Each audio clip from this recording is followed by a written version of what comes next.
নাকি? গুলটে, এই গুলটে, গুলটে, গুলটে, একবার একবার এখানে আয়, এখানে আয়। একটা জিনিস দেখবি আয়। এই দেখ। চল একটু এগিয়ে দেখি। না, ভেতরে যদি সাপ খোপ থাকে আমরা গোপাল দাদুকে আগে জানাই। পুটি ঠিক বলেছে। তাহলে তাই হোক, চল সবাই মিলে গোপাল দাদুর বাড়ি। আমার গণনা নির্ভুল মহারাজ। তবে তো খুব চিন্তার বিষয়। রাজ্যতীষী, এর কি কোনো প্রতিকার নেই? যা ঘটার তা ঘটবেই, একে খণ্ডাতে পারা যাবে না। তাহলে আগাম জেনে আমাদের লাভ কি? লাভ তো আছে মন্ত্রী মশাই, জানা থাকলে বিপদের সাথে লড়াই করতে সুবিধে হয়। ঠিক ঠিক ঠিক ঠিক, এই ভয়ঙ্কর ঝড়ে আমাদের প্রজাদের তো রক্ষা করতেই হবে। তাহলে আমার এই প্রাসাদের মধ্যে আমার সমস্ত প্রজাদের থাকার ব্যবস্থা করতে হবে। কি করে সম্ভব? আপনার প্রাসাদের সব প্রজাদের পুনর্বাসন হবে না। কিন্তু আমার রাজ্যের একটা প্রজাও যেন বিপদে না পড়ে। ভাবো ভাবো, সবাই ভাবো। আজ থেকে তোমাদের মানে আমার সব রাজকর্মচারীদের 24 ঘন্টা সজাগ থাকতে হবে। গোপাল, রাজ্যতীষী আমাদের আগাম জানিয়ে খুব উপকার করেছেন। হ্যাঁ হ্যাঁ, এই সুযোগটা তাহলে আমাদের নিতেই হবে।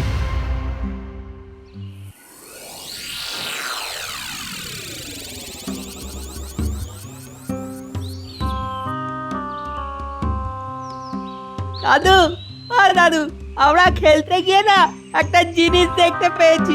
একটা সুড়ঙ্গ। বলিস কি রে, এ তো দারুণ ব্যাপার। চল তো, আমাকে নিয়ে চল তো।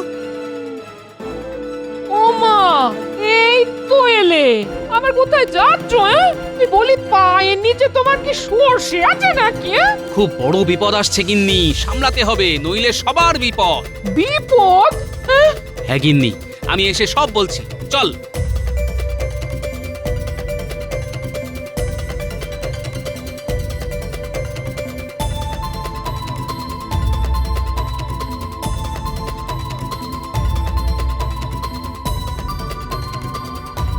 এই দেখো দাদু, ওই সুড়ঙ্গ।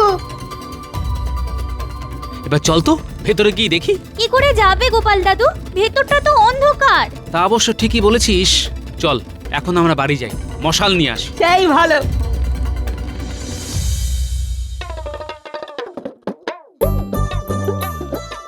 মহারাজ, মহারাজ, মহারাজ, উপায় এসে গেছে আমাদের হাতে। উপায়? কি উপায় গোপাল? সমস্ত প্রজাদের সুরক্ষিত রাখা। মানে?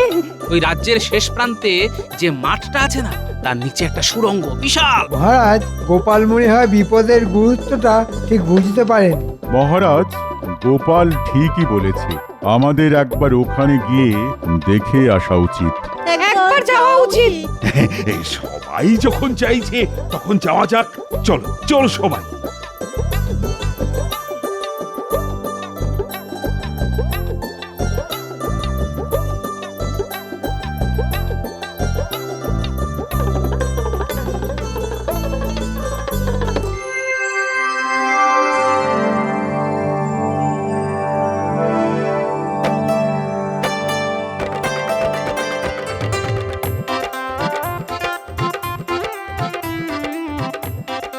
বাবা, এ তো বিশাল সুড়ঙ্গ। যতদূর যাচ্ছে মশালের আলো, সুড়ঙ্গটা দেখে লাগছে বড়ই ভালো। মহারাজ, আমার মনে হচ্ছে এখানে আমাদের প্রজারা সুরক্ষিত থাকবে। আমারও তাই মনে হয় মহারাজ। মন্ত্রী, ও মন্ত্রী, তোমার কি মনে হয়? সবাই যখন চাইছে তখন। সেনাপতি, লোক লাগাও, পরিষ্কার করে বাসযোগ্য করতে হবে তো। আমাদের হাতে তো আর নষ্ট করার মতো সময় নেই। ঠিক আছে মহারাজ, হয়ে যাবে। গোপাল, তোমাকে যে কি বলে ধন্যবাদ দেব, আমার তো কোনো ভাষাই নেই। প্রশংসা আমার প্রাপ্য নয় মহারাজ, আমার বানর সেনা, ওরাই আমাকে এই সুড়ঙ্গের খবর দিয়েছে। মন্ত্রী, তুমি পুরো ব্যাপারটা দেখবে, যাতে আজকের মধ্যেই সুড়ঙ্গটা পরিষ্কার হয়ে যায়। আর আমি কাল থেকেই প্রজাদের এখানে সরিয়ে নিয়ে আসবো। ঠিক আছে মহারাজ, আমি দেখছি। দেখছি না, করতেই হবে। আরে সময় নেই একদম।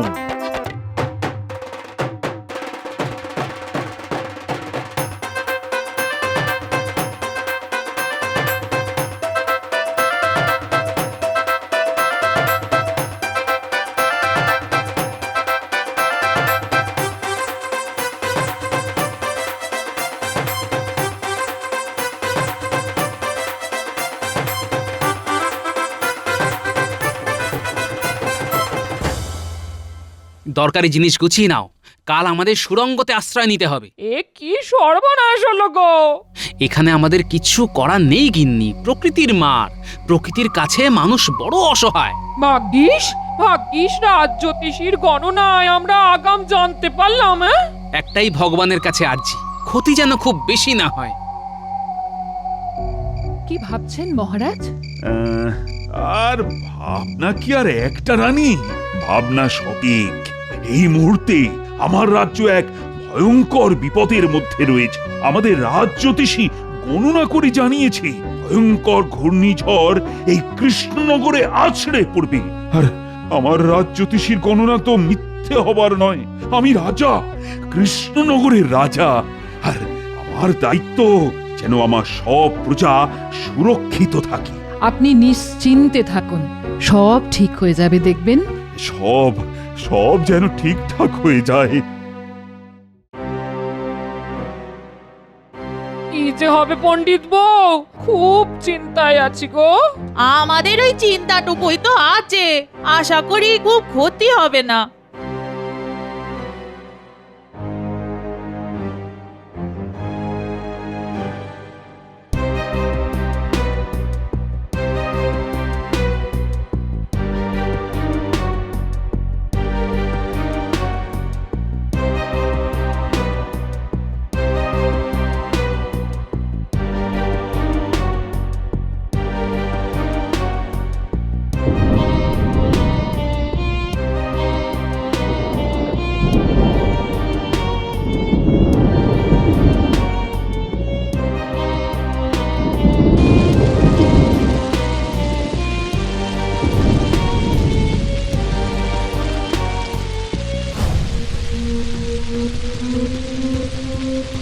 ওহ, জানি না ক্ষতির পরিমাণ কত হবে, তবে আগাম জানার ফলে সমস্ত প্রজাদেরকে সুরক্ষা তো অন্তত দিতে পেরেছি। এবার ঝড় থামলেই তো আসল কাজ। হ্যাঁ, ওইটার জন্যই তো বসে আছি। প্রাকৃতিক বিপর্যয়ের পরই তো আসল কাজ, কিছু কামাতে হবে। রাজ জ্যোতিষী, এই তাণ্ডব কখন থামবে গো? মহারাজ, গণনায় দেখতে পাচ্ছি কাল সকালে ঝড় থেমে যাবে। দেখো, তোমার এই গণনাটাও যেন মেলে। মিলবে মহারাজ, মিলবে। কাল সকালে সূর্য উঠবে।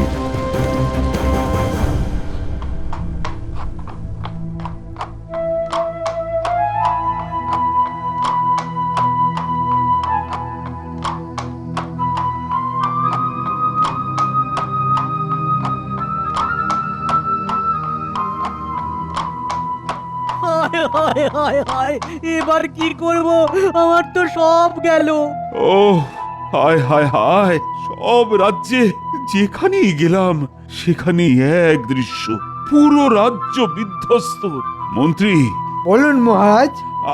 আমার আদেশ, এই প্রাকৃতিক বিপর্যয়ের ফলে যাদের ঘর ভেঙে গেছে তাদের ঘর আগের মতো বানিয়ে দিতে হবে। আর তুমি এই দায়িত্বটা নাও। নিশ্চয় মহারাজ, এ আমার কাছে আশীর্বাদ। আমি আজ থেকেই কাজ শুরু করব। এই কেলে করেছে মন্ত্রীমশাই, এবার সুখে চুরি করতে পারবে। রাজ্যের প্রজাদের ঘর হোক বা না হোক, মন্ত্রীমশাইয়ের পকেট ঠিক ভরবে। মহারাজ, একটু আলোচনা করে দায়িত্ব ভাগ করলে হতো না? হ্যাঁ, আলোচনা করে? কেন কেন বলো তো? এই গোপালকে থামাতে হবে মহারাজ। এখন আলোচনার কোনো সময় নেই। এখন যুদ্ধকালীন তৎপরতাতে কাজ করতে হবে। মন্ত্রীর মাথাতে যে কতখানি চাপ তা একটা ভাঁড় কি করে বুঝবে? ঠিক আছে মন্ত্রীমশাই, আপনি রাজাজ্ঞা পালন করুন, আমি আমার মনের আজ্ঞা পালন করতে যাই।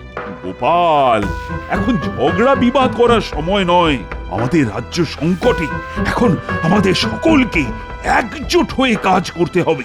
মহারাজ, আমি কাজই করতে যাচ্ছি, আমার কাজ একটু আলাদা। কিন্তু গোপাল রেগে গেল কেন?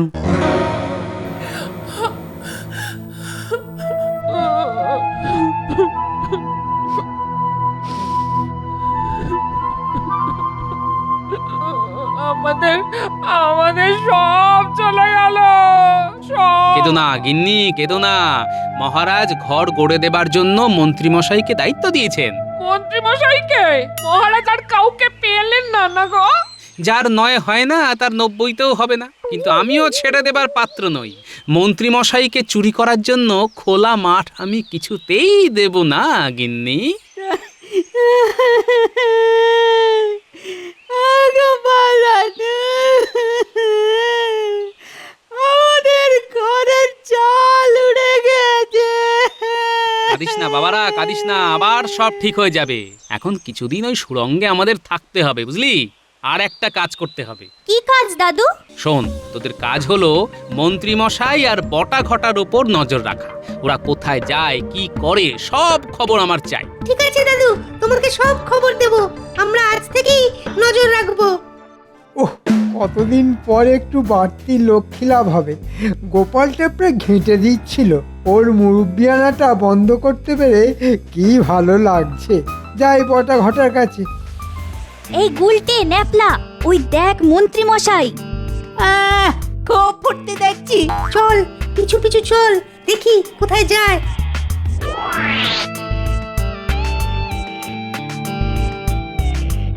বটা ঘটা, বটা ঘটা, বাড়ি আছিস? হ্যাঁ আছি। অনেক কথা আছে, আসছি।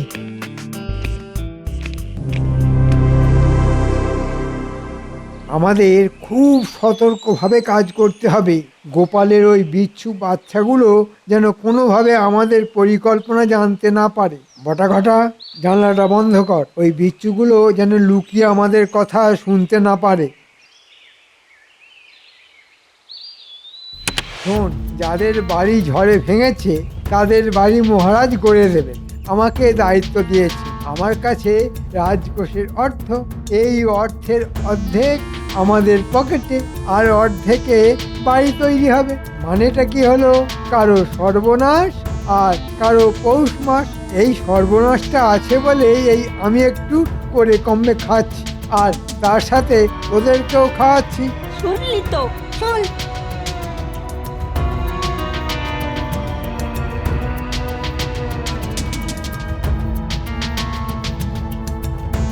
গোপাল দাদু, সব শুনলে তো? মহারাজকে আজকেই সব জানিয়ে দিও। না না, আজই সব কথা বলতে পারবো না। মহারাজ প্রমাণ চাইবেন, আগে প্রমাণ হাতে পাই তারপর। খুব ভালো কাজ করেছিস বাবারা, তোরাও একটু সাবধানে থাকিস।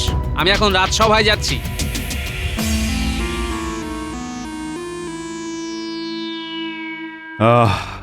দুর্যোগ তাহলে গেল। এবার এবার তাড়াতাড়ি সব আগের মতো করে ফেলতে হবে। কি গোপাল, কাজ কেমন হচ্ছে গো? মন্ত্রী মশাই যখন দায়িত্ব নিয়েছেন তখন ঠিকই হবে। বলছো তাহলে মন্ত্রী ভালোভাবেই কাজ করছে? বটা ঘটা খুব যত্ন করে কাজ করছে, আর আমি সারাক্ষণ নজরদারি করছি। এই কাজটা মন্ত্রী ভালো করে করছে, আর আমি খুব খুশি। কাজ শেষ হয়ে গেলে আমি মন্ত্রী বটা আর ঘটাকে পুরস্কার দেব। মহারাজ, আপনাকে সরল সাদা পেয়ে মন্ত্রী রাজকোষ চুরি করে ফাঁক করে দিচ্ছে। আমি আগে প্রমাণটা জোগাড় করি, তারপর।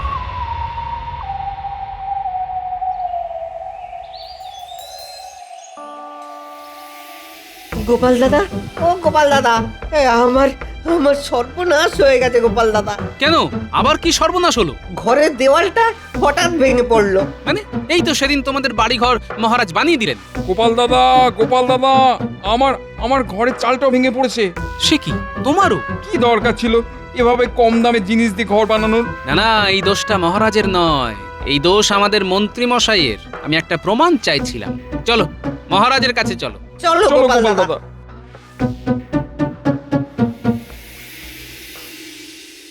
কি গো, আজ রাজসভায় যাবে না? না গো গিন্নি, মহারাজ আমাকে ছুটি দিয়েছেন।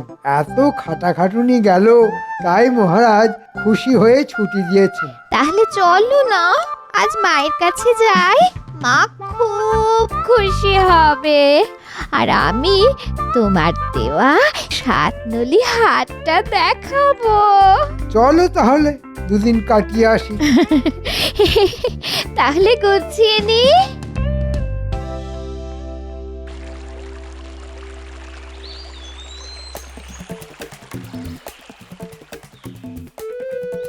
হ্যাঁ কি কি বলছো তোমরা? হ্যাঁ এও কি সম্ভব? আমি আমি কোথায় ভালো কাজ করার জন্য মন্ত্রীকে দুদিন ছুটি দিলাম। হ্যাঁ মহারাজ, এর এক বর্ণ মিথ্যে নয়। মহারাজ, দিশি কুকুরের লেজ কখনো সোজা দেখেছেন? যতই টানুন না কেন, ছেড়ে দিলে সেই খণ্ডতক। না না না, আজই ওর শেষ দিন। ওকে ওকে আগে আমি ডাকি, তারপর ওর বিচার শুরু করব। মহারাজ, একদম না। মন্ত্রীমশাই যেন ঘুণাক্ষরেও টের না পান যে আমরা সব জেনে গেছি। মন্ত্রীমশাই ছুটি কাটা, তারপর মন্ত্রীর ঘর কিভাবে ভাঙতে হয় সেটা আপনি আমার উপর ছেড়ে দিন। ঘুঘু দেখেছেন, এবার ফাঁদটা দেখুন।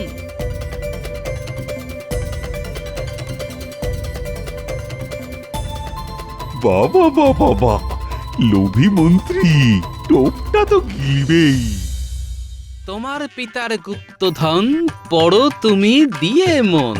2 পা হেঁটে দেওয়াল ধারে, কোদাল দিয়ে খুঁড়ে খাড়ে, দেওয়ালটাকে ভেঙে দিয়ে সোনার মোহর জানা নিয়ে। এবার কিছু বুঝলে গিন্নি? কি যে রহস্য করছো, কিছুই বুঝতে পারছি না। এবার এই নকশাটাকে কায়দা করে মন্ত্রী মশাইয়ের ঘরের মধ্যে রেখে আসতে হবে। ব্যাস, যাই ন্যাপলা গুলটের বাড়ি থেকে একটু ঘুরে আসি।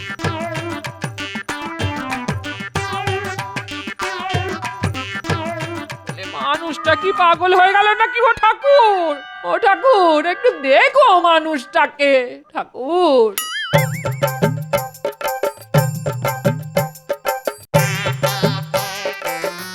গুলটে, গুলটে, কি গোপাল দাদু, কি হয়েছে? শোন,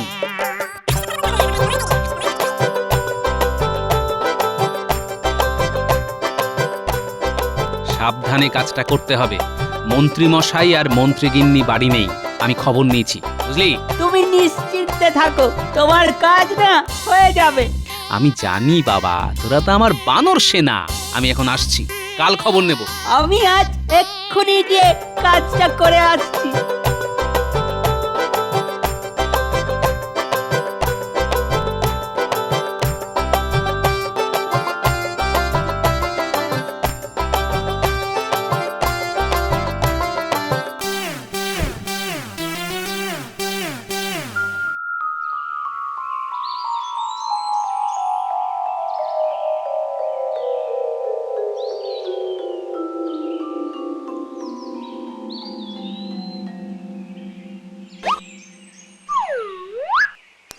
এটা কি?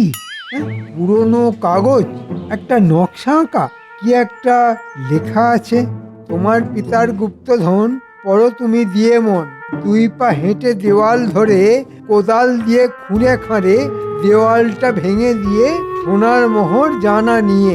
গিন্নি, গিন্নি, গুপ্তধন, গুপ্তধন, বিরাট খবর, আমার পিতার গুপ্তধন। কি হলো?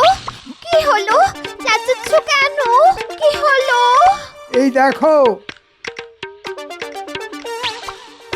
ও মা, শিক্ষি গো, কিন্তু কোন দেয়াল সেটা তো লেখা নেই গো। পূব দিকের থেকে এসেছে উড়ে, সুতরাং ওই পূব দিকের জানলা ধরে 2 পা হেঁটে খুঁড়বো। যাই বটা ঘটার কাছে একটা কোদাল নিয়ে আসি। গুপ্তধনের কথা বলো না, তাহলে ভাগ দিতে হবে। তুমি খেপেছো? আমি কি অত বোকা নাকি? বলবো বাগান করবার জন্যে মাটি কোপাবো। যাই, 1 2, বুঝলে গিন্নি? এইখানে কোপাতে হবে।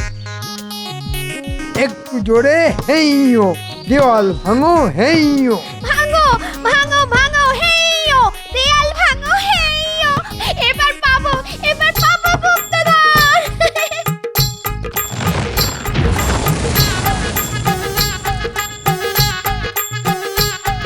কোথায় গো গিন্নি? এখানে তো গুপ্তধন নেই। তাহলে তাহলে পাশের দেয়ালটা, ওটাও ভাঙো। ঠিক বলেছো।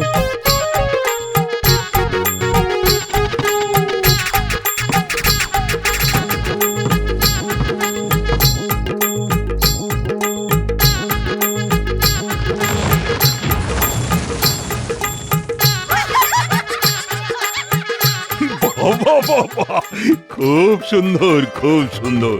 গোপাল বিশ্বে আমার মন্ত্রী একমাত্র লোক যে কিনা গুপ্তধনের জন্য নিজের ঘরের দেওয়াল ভাঙে। মন্ত্রীমশাই, গুপ্তধন তখনও ছিল না, এখনো নেই।